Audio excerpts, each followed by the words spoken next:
Alright guys, it's Friday and I can finally get some good sunlight and record a good video. For example, a build video like this. So what I'm going to be building to get right now is not these parts. Actually, I'm going to be building the entire backpack part, or rather the arms at least.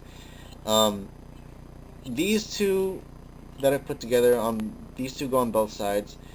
They're basically two pieces that sandwich together. So I didn't want to bother showing it to you guys. They're just two pieces, two huge pieces, two halves that sandwich together to make the closed versions of the GN Big Claw. My throat still hasn't like recovered all the way, but I'm gonna try and make do with what I've got here. So I'm gonna set these aside, and I'm gonna focus more on building the actual articulate fingers. Just these fingers, just these things. Now, just because they give you articulate fingers doesn't mean you're able to do the same things. Now, these here, um, well, I have to double check and make sure. These are, when you want to keep them in closed position, they're more static, they're in a more fixed pose. But the other articulate ones, I don't think they can be as flush as you'd like them to. If that's not an issue with you, then these pieces here might end up being useless. And to me, at this point, they stand useless right now. So I'm just going to set them aside and begin the build. What you're looking at right here, I mean, you got some unicorn bazooka parts right there. I'm just setting those aside for now.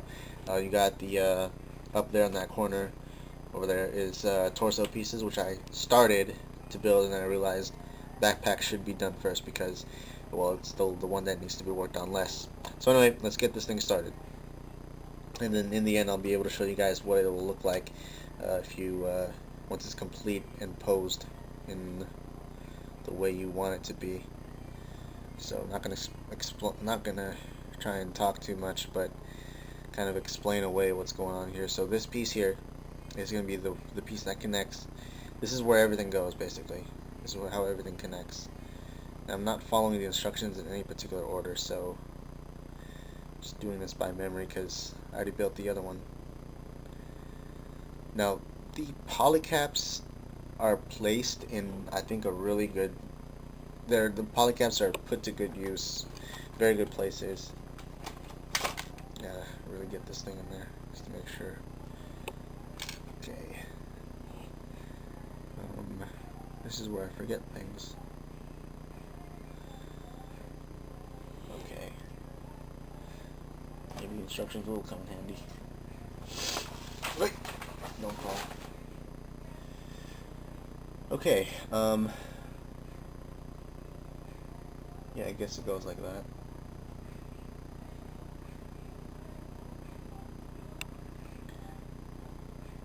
Yeah, you really gotta get these polycaps in there. It's like, no joke. So that's that. Now this piece here is, it's a hinge mechanism. This piece I accidentally clipped in because I carried away with building it, but it just clips in there on the other side. This piece here will go into there on the opposite end. This piece will cover this up. Flip it over. Makes it easier to remember because there's a thicker peg on a thinner peg. Can you guys hear the music in the background? Okay, so that obviously is going to be the thumb. So we can set that aside for now. Next is this. Now this is a polycap 10, I believe. Yeah, polycap 10? Polycap 11. And it was kind of a struggle trying to get that in there because, your fingers can only fit so much. So, having a tweezer might help, especially with this build. Having a tweezer might help. Although I didn't use it, it was right next to me, I didn't bother to use it. It'll make things a little easier if you did. Yeah, that's that. I believe you take this piece. And okay, you just go in. There you go. Now this piece, I was originally not gonna nip or shave or anything and waste time doing that because it was one of those pieces that I was gonna completely take out and completely paint over once I get the right paints and stuff. But once again, this is the entire backpack, and the entire backpack did need a whole lot of painting anyway. So yeah. Also, since some of these pieces do need removal later on when I decide to take it apart and paint it, I decided to um, clip the edges of the male pegs. It's an old trick. I haven't seen anyone use it in a while, but it sort of helps when you want to remove pieces from each other.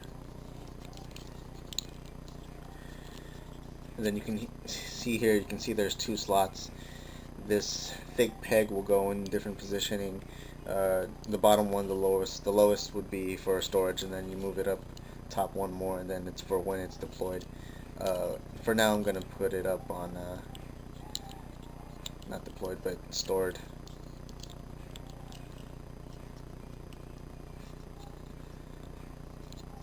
Yeah, so that's that. Then you take this piece. An interesting piece here. It clips in right through there, that slot, I think.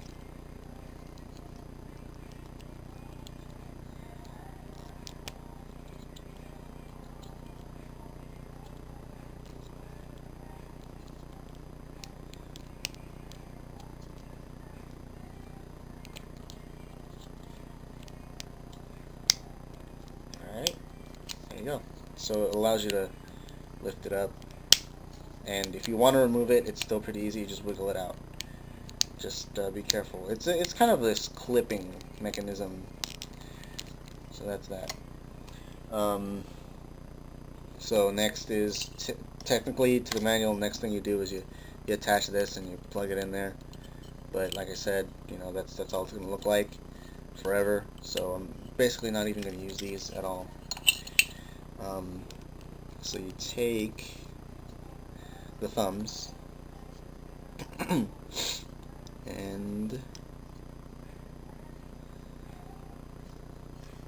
okay, that makes sense.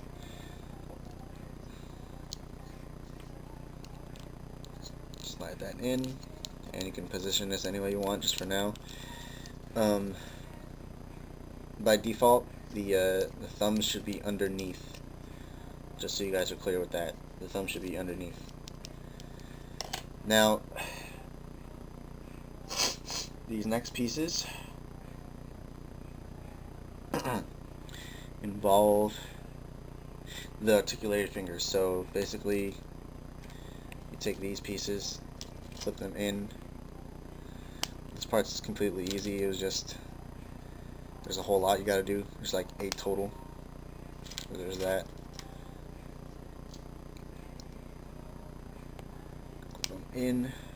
I actually like the color separation out of the box, but you know, if this was painted, it would look a lot cooler, of course. But you know, out of the box, it looks pretty decent for an out of the box job. No, these go next.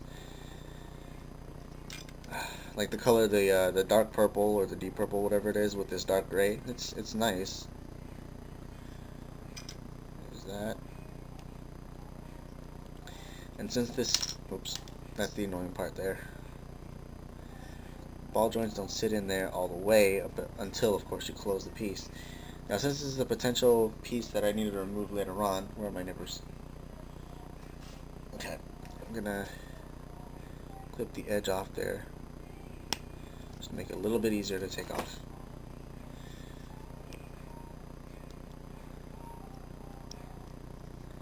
Okay, place it in. Is it gonna let me? So, Bay Area folks, what about them Giants, huh? Saw that World Series game yesterday with my friends. It was pretty exciting. I really wanted to go out to see. I really wanted to go out to the city and just celebrate and have fun and everything. I like that kind of environment. You know, when everyone's out having fun, it's craziness. I like it, and especially the fact that I haven't been out in San Francisco, in the city for a while. But yeah, that was pretty exciting. So I'm sure that yeah, I'm sure people had fun out there. So that's that piece, and I'm starting to sweat up, so I need to hurry up and finish this. Same process here, do it again. I'm not showing you guys. There we go. Where's the other piece? Okay.